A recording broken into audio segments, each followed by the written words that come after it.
I'm from Corpus Christi, Texas. I come from a middle-class Latino family. I'm a product of public schools, and my first big break is I went to Yale, and that really changed my life.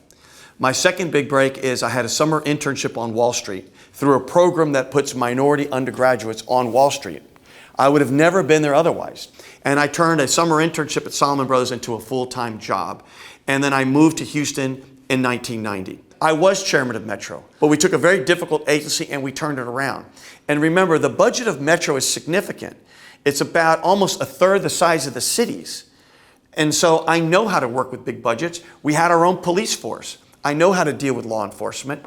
We got transparency awards almost every year, and we got Transit Agency of the Year for all of North America in 2015. It's an extraordinary turnaround story, and that's what we need in the mayor's office. And so if you want to know what type of mayor I will be, just look at my Metro leadership. When you look at a city like Houston that has been growing so strongly, very robust, and now you look at it and we're not growing anymore, and you start looking under the hood to say, why is that? And the reason it's more pronounced or more important is right now companies are relocating to Texas, but they're really not coming here. They're going to Austin, they're going to Dallas. And so you have to ask yourself, what is going on? And when you look at the population that's been growing in the region, it's not Houston proper. It's Brazoria County, it's Fort Bend, Missouri City. And I think what really got my attention, it started with, you might recall there was an email where someone said to the mayor or I forgot who in the City Hall administration that they would make $500,000 contribution to their favorite charity if they got some deal through. That's not normal. And we don't hear about that anymore. And then you see the housing director say that there's a culture of corruption. And he's fired. And then all of a sudden, the authorities go investigate the housing department, essentially raided it. That's not normal. And then you look at the health department. That was raided. That is not normal.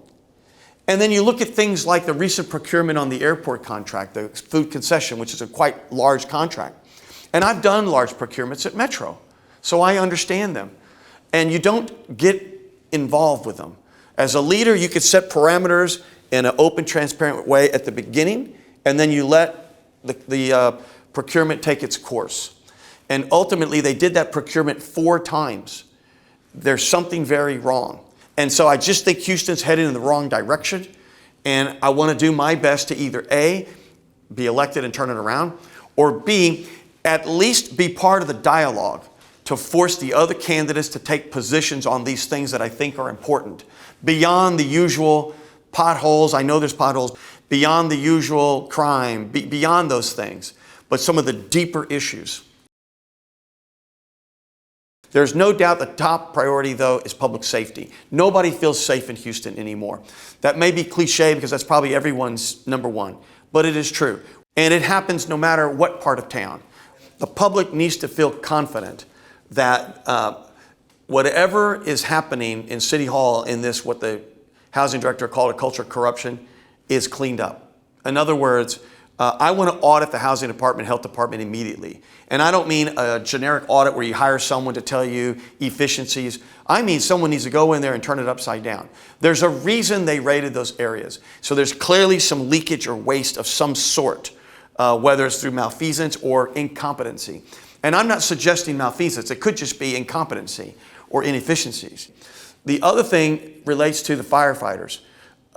I think we are digging a deeper hole with this whole confusion of when did the pay change and was that a bonus or was it not a bonus? I would get into arbitration immediately. That needs to be solved. We need to get the firefighter morale back up, and it's time.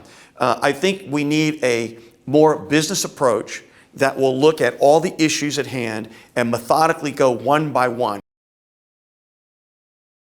I want Houston to be in the same breath of the great cities of the world. Whether it's New York, whether it's London, whether it's Paris, whether it's Madrid, whether it's Tokyo. I mean, I want Houston to be thought of as a destination and an incredible place in the world. So I think we set our bars and our sights way too low. Houston should be thinking of itself as something much grander than being a better destination than San Antonio or Austin.